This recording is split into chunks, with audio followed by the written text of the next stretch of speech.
وعلیکم السلام ورحمۃ اللہ وبرکاتہ۔ محترم بھائی، آپ نے صحیح ابن حبان، ابن خزیمہ، مستدرک حاکم وغیرہ کے حوالے سے جو روایت کے متعلق پوچھا نا کہ نبی کریم صلی اللہ علیہ وسلم نے فرمایا من افطر فی شہر رمضان ناسیا فلا قضاء علیہ ولا کفارہ۔ یہ آپ نے کہا جی اس کی اپنی اسنادی حیثیت کیسی ہے؟ اجی اس کے اوپر حکم یہ لگا لیں کہ ھذا حدیث صحیح و سندہ حسن صحیح جی، کہ حدیث صحیح ہے اور یہ جو سند ہے سند حسن صحیح ہے جی، کہ اس ابن حبان والی سند کے راوی ثقہ ہیں جی، اور یہ جو راوی ہے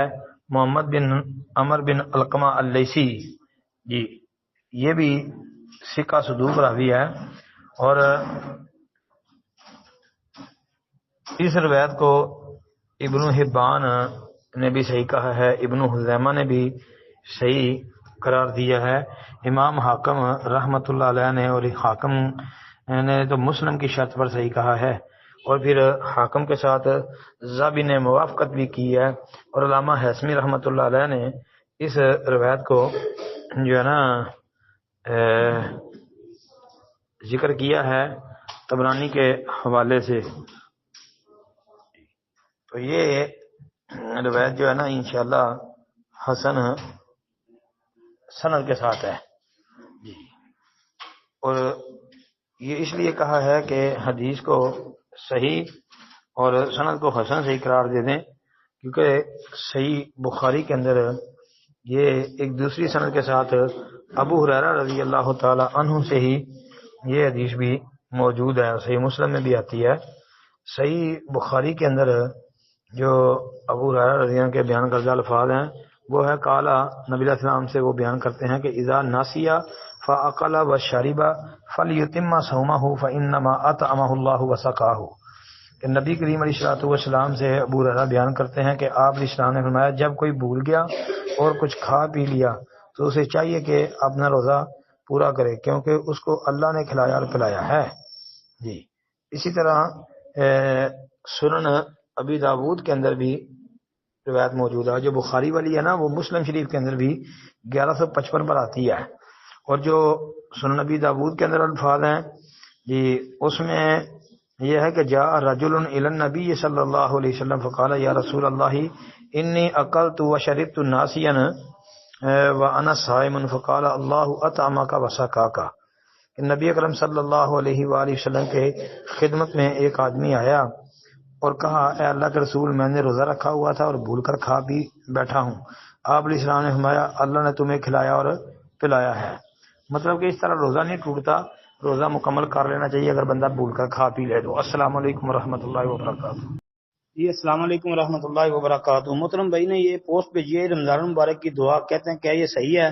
یہ دعا اللہم ورزقنی فیہ الجد والاجتہاد والقوۃ والنشاط واعذنی فیہ من السامۃ والفترۃ والکسل والنعاس،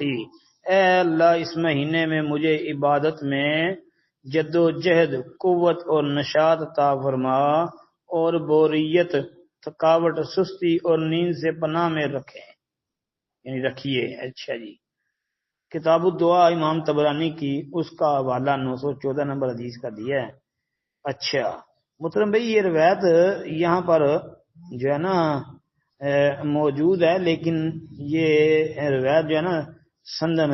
ثابت نہیں ہے، ضعیف روایت ہے یہ، کیونکہ اس کی سند میں ایک تو امام طبرانی رحمت اللہ علیہ کے استاد ہاشم بن مرثد الطبرانی جو ہیں یہ راوی مجروح ہے، جس طرح کہ امام زابی رحمت اللہ علیہ نے میدان الاعتدال کے اندر اس کا ذکر کیا، ابن حبان کی جرح ذکر کیا ہے۔ پھر اس کے علاوہ یہ ہاشم بن مرثد کے علاوہ سند کے اندر ولید بن مسلم یہ ان عبد العزیز بن ابی رواد، تو یہ ولید بن مسلم جو ہے نا یہ راوی مدلس ہے اور تدلیس تسویہ کرتا تھا، یعنی مدلس تدلیس تسویہ کرتا تھا یہ راوی، جو کہ تدلیس کی بری قسم ہے، سماع مسلسل نہیں ہے۔ پھر یہ جو ہے نا عبدالعزیز بن ابی رواد وہ کہتا ہے کہ مسلمان جو تھے وہ اس طرح دعا کرتے تھے جب رمضان کا مہینہ آتا۔ تو یہ الفاظ بھی آپ کی پوسٹ میں مکمل نہیں ہے، تو روایت بھی ثابت نہیں ہے۔ السلام علیکم ورحمۃ اللہ وبرکاتہ۔